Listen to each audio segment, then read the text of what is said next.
Hello. Forgive us, we are not wearing togas, but this is our audio review. We are audio heads, part of Geeks Assembled, and we today are reviewing Tartarus,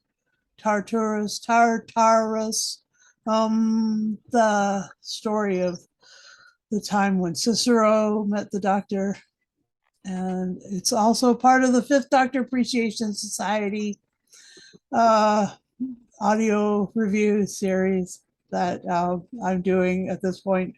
And I have Lee along for moral support and for the opposite opinion sometimes.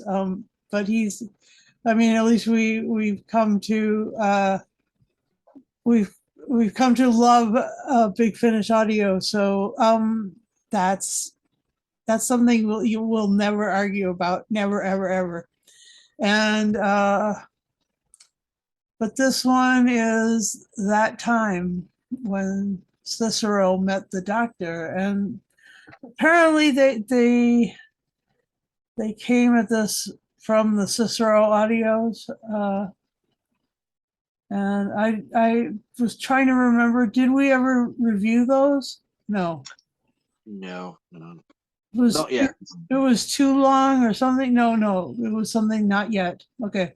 Well, we very well may do that because this was a little bit of fun. But Uh-huh. maybe that was just because it's the Fifth Doctor. I don't know. We'll get Lee's opinion on this subject. What did you think of Tartarus, written by Well, David Llewellyn?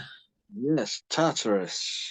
Well, that it's Tartarus is it in Greek mythology? It's a place of was it death and destruction, like Hades, stuff like that. I think Yeah, that's what. I'll buy that. Yeah, I know it's mentioned in the drama, but I'm Yeah. positive something like that. Um, so yeah, the Fifth Doctor, Nyssa and Tegan having a trip to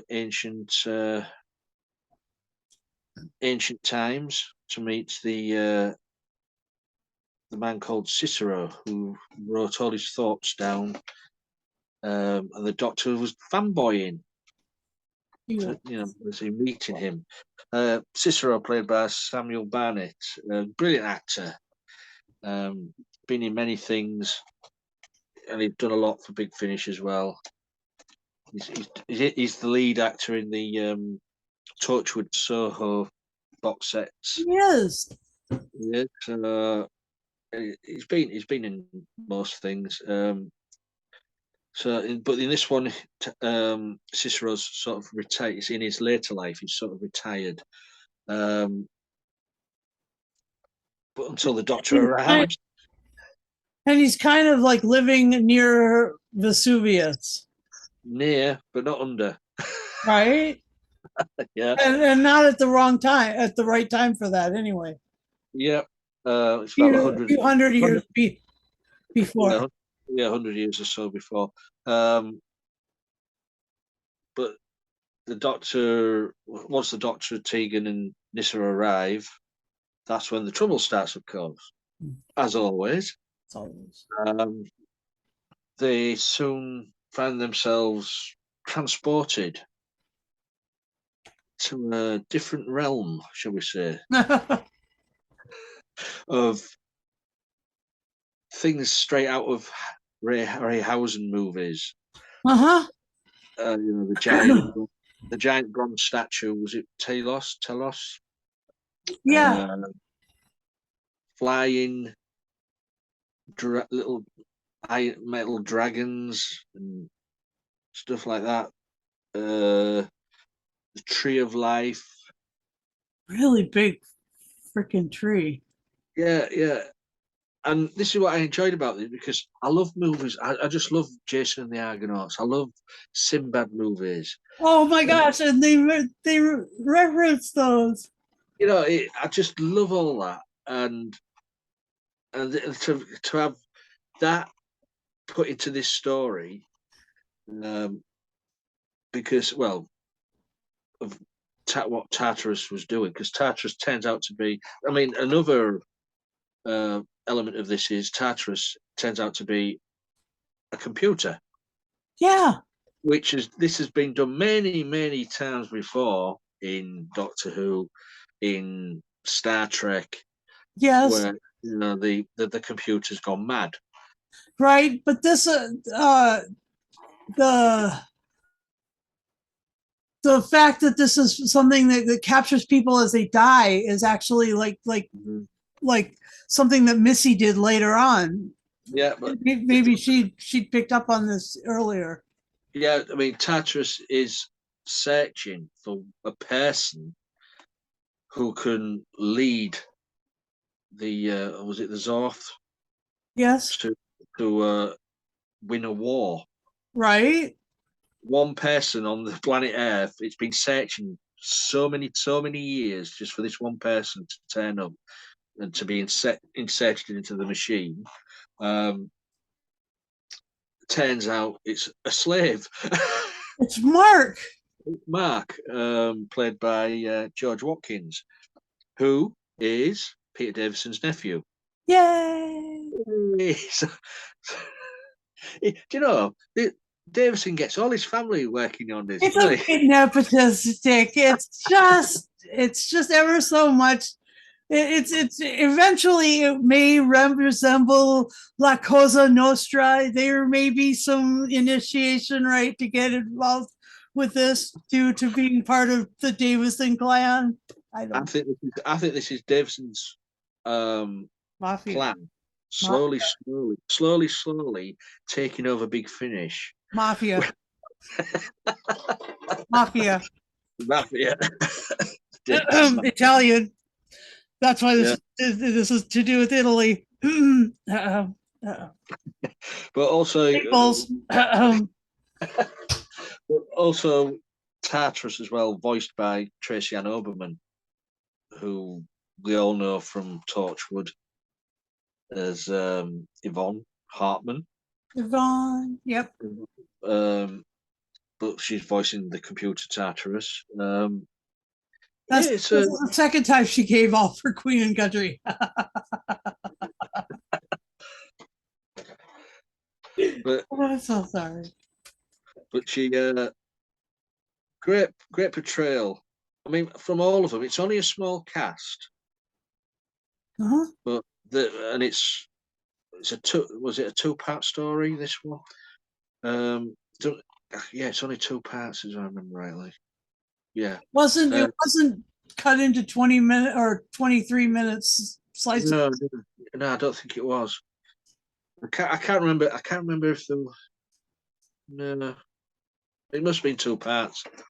But an enjoyable, say, the setting, the fantastical Harryhausen elements, and the ending of it with the computer,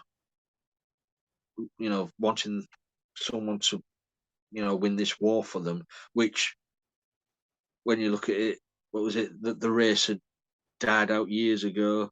Mm-hmm. And then the war was over. Yeah, the war was over. And you could kind of hear John Lennon warming up in the background. War is over. Yeah, but yeah, I just love the feel of this one. It reminded me of the old Hartnell thing, the Romans, Mm-hmm. the myth makers.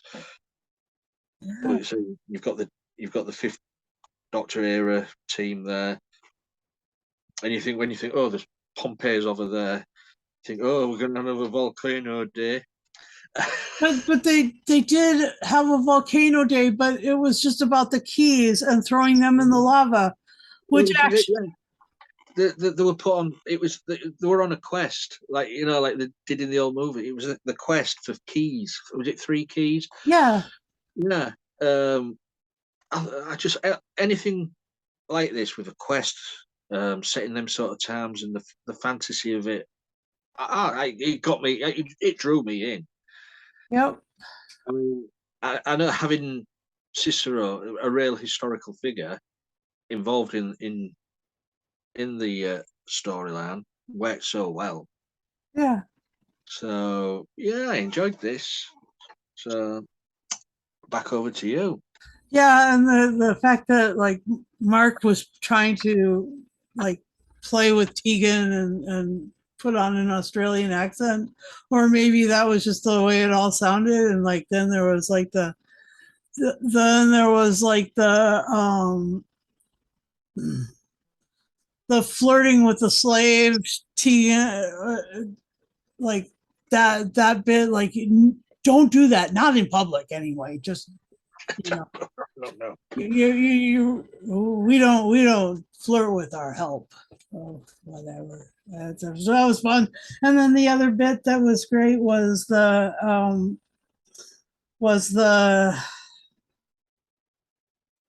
way that the tree was all like the tree formed the furthest reaches of this land, and the doctor and Tegan and Nissa was found somebody to talk science with, and was sort of they paired up, and then Tegan and Mark paired up, because and then there was like uh and then there was like what's her name, hang on just a moment. Mm-hmm. Just a moment.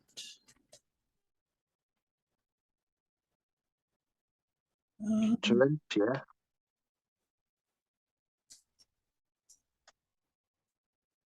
Yeah, Terentia. Yeah, that was great. Like Terentia was so sassy, and and it was really enjoyable. Hearing um, hearing that the volcano had a different form than the one that I was expecting from them, because of the whole response on the keys and stuff, and like the fact that they were also there were all those like some things were like drawn like Harryhausen, like the skeletons and stuff, Mm-hmm. and some things were drawn like the like in painterly sort of impressionist things. I just it was proving that this was a beautiful environment full of secrets, and just as you had said earlier, in yet a different podcast, you called it art. It was art. It was just like the whole thing was great. It was like the that other realm was great, but then they were trying to save their realm by but having you know been adopted by Tartarus, the computer, and let's see, yeah, I just really liked it. I really liked the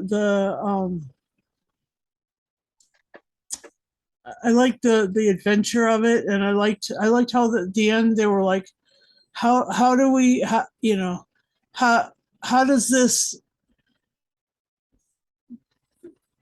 how can we go back to doing what we were doing, especially with Mark is concerned? How can we send him back to be a slave after he's done this? And like they just decided to adopt him and bring him on the next adventure. So I assume that he's going to be another companion, and I think it's really funny because after here's a Mark who appears before Mark Strickson as Turlo, so that's also that I think that's kind of funny the way that they may have thought that through, or I don't know if that's going to happen, but Well, I know what happens because you know what happens? I know what happens because Matt's time in the TARDIS did come to an end after I think he was with the TARDIS team for about 9 stories. Okay. But but at the end of this, you do know something bad happens because the Doctor comes back and has a word with Cicero, and he inquires about Mark. Uh-huh. And the Doctor sort of says, "Oh, Mark's left us a long time ago."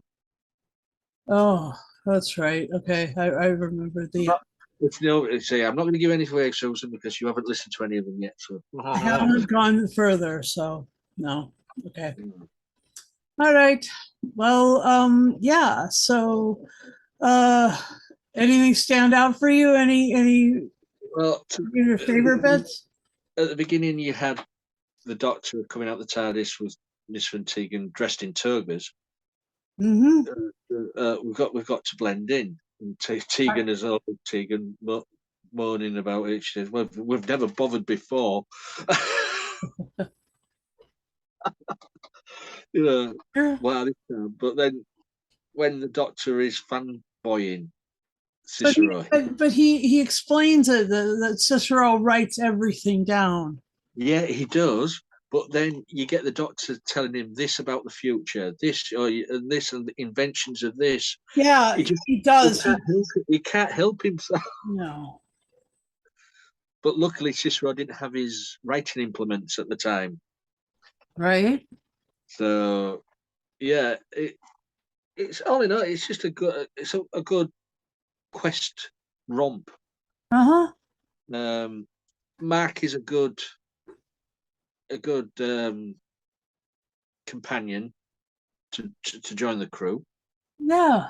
Um, he goes into the future. He goes present day. He goes, all over the place with them in the next 9 stories. Oh, Um, good. meets a few old enemies. Cool. That's all I'm going to say. And I did like the character Mark. I was quite surprised when his time came to an end in the story arc. I thought, oh, that's a shame. I could have listened to more of adventures with him, but not to be. But for what we got of Mark in these following stories, pretty good TARDIS team. Awesome. So, but Well, this story, that's too bad that he did sort of have a short run, but hmm, maybe the actor got so busy or something. I think it was set out he was only going to be in it for so long. Okay. I think they do right. Think plan these things ahead, don't they? Yeah. So And and the other thing was is like they they were it was Tracy, wasn't she working on a Torchwood, and then she got sort of um she wanted to find out what was going on, so she went over and asked for a few lines in and in Cicero, Cicero. Yeah. yeah, she likes all the old masterpieces, classical works, doesn't she? Yeah. I think that was really good. I think that it's really fun that they were that they weren't writing it for accuracy with Cicero either. They were hoping that this wouldn't disrupt, you know, their own sort of, oh, well, why doesn't Cicero remember the Doctor in future Big Finish adventures, you know? because this is in his later life. This is after, yeah. Yeah, So, he's retired. yeah, it's really good. It's a really good story. It's a really good story arc. And yeah, I guess, you know, I guess all these actors used to sit around and watch I Claudius and really get into like that being like that was sort of like meat and potatoes for the young actors, you know, that this is what they were raised on. And so I think that you know, it was really incredible to you know, but to me, uh it was incredible for them to be able to do this with Cicero and then go on and do the actual like play or whatever audio play of Cicero. But the thing with it that I liked about it was that, you know, um, it really was sort of just a historical thing with like the of course the science fiction twist. Like, Yeah, how did because you not? How did they not know that all these green lights in the sky, or that once they figured out that these two people, like the doctor and Nissa, were aliens, you know, anyway, they would be different, and so that's something that I liked. And then I mean, why didn't they choose Tegan? Why didn't Tartarus choose Tegan instead? You know, she'd been everywhere. She'd done everything. She was so cool. Why didn't they choose her? I guess it's because she had to come back to Doctor Who. You know. Anyway, she she's already chose got a job. Tartarus chose Mark, didn't he? Because he was he was brave. He stood up for people. He had honor. So Yeah. the virtues of that just made that decision a lot easier for Tartarus to say, "We want you." Yep. Yep. Just a down and out slave, really. Yeah. Mark had nothing to lose. Yeah. Good character. Yeah. Mm.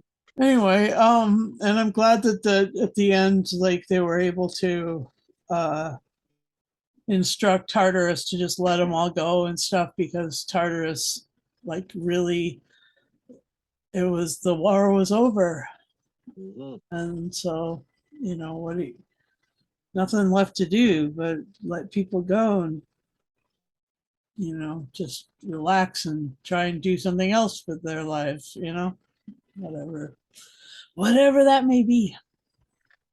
Well, there's a bit of foreshadowing in this story. That's all I'm going to say. Yeah.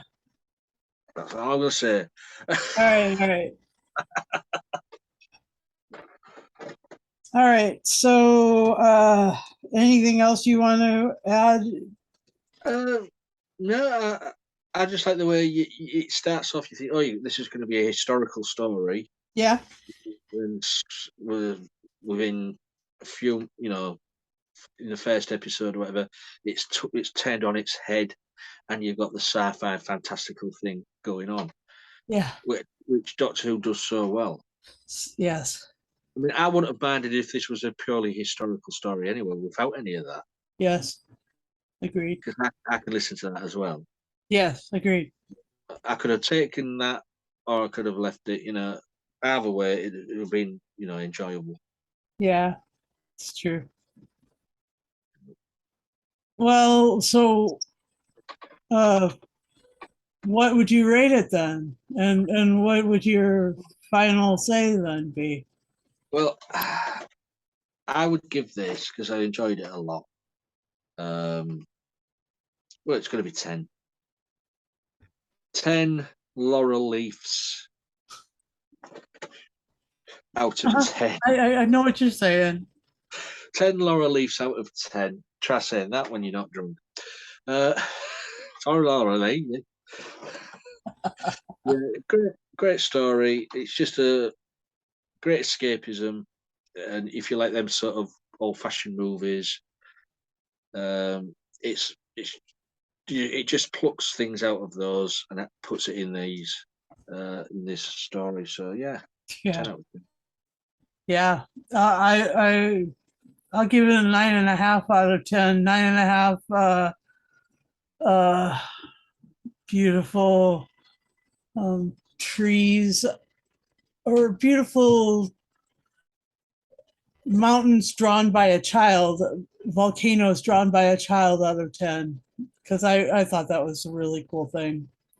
And I thought that it was really cool that they revisited something or foreshadowed something in that happened with the 12th Doctor, where Clara got pissed off and threw the keys to his TARDIS in the volcano. You know, it's just everything old is new again, and this was really old. This was from 63 BC, so at least 100 years before the, what was it, 79 AD, the eruption of Vesuvius for Pompeii. Anyway, yeah, this is the Fifth Doctor mafia going around back to Italy again. So anyway, I'm just going to leave it at that and say thank you, Lee, for reading this or listening to this with me, and thank you for joining me on this podcast today, and thank you for being part. Since this is the last recorded edition of the Peter Davison Appreciation Society podcasts for this season, because your host here, I'm going to go visit northern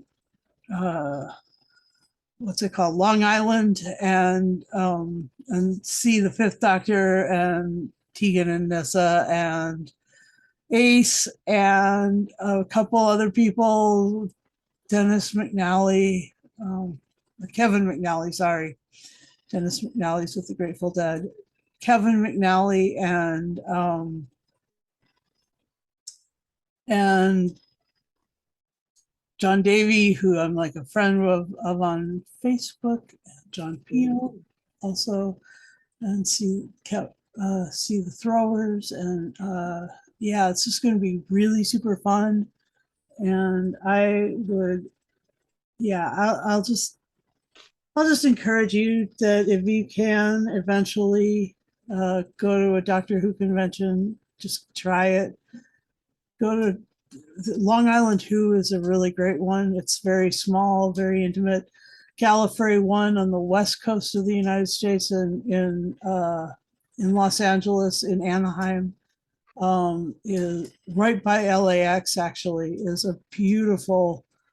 That is just a glorious Doctor Who convention, and apparently San Diego is having, they are doing as good a one, and then there's Chicago TARDIS, but then there's this one, Long Island Doctor Who, and this will be it'll be my second time and Alex's third time, fourth time.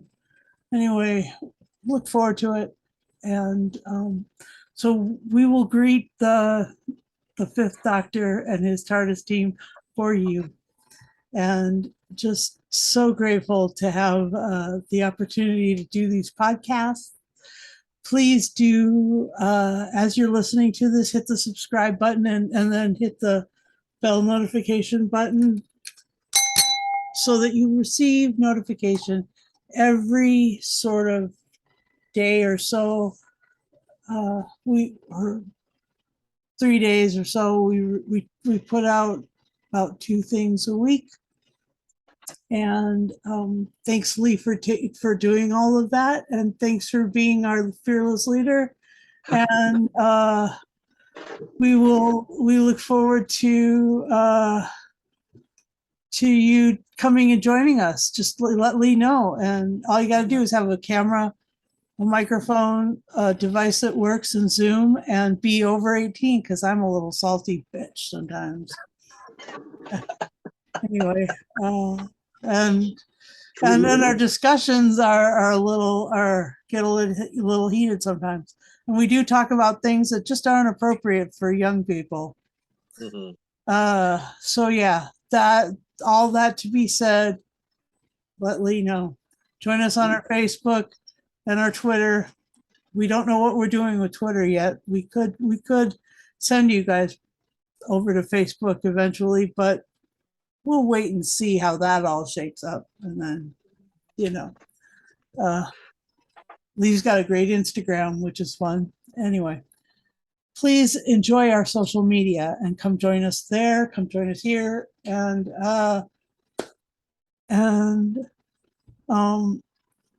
yeah, just don't mind the old age and the very cool, clever glasses, and just know that I'm waiting to meet Mr. Cricket. With her stick of celery in hand. Stick of celery? That's right. That's what I'll do. Anyhow, thank you.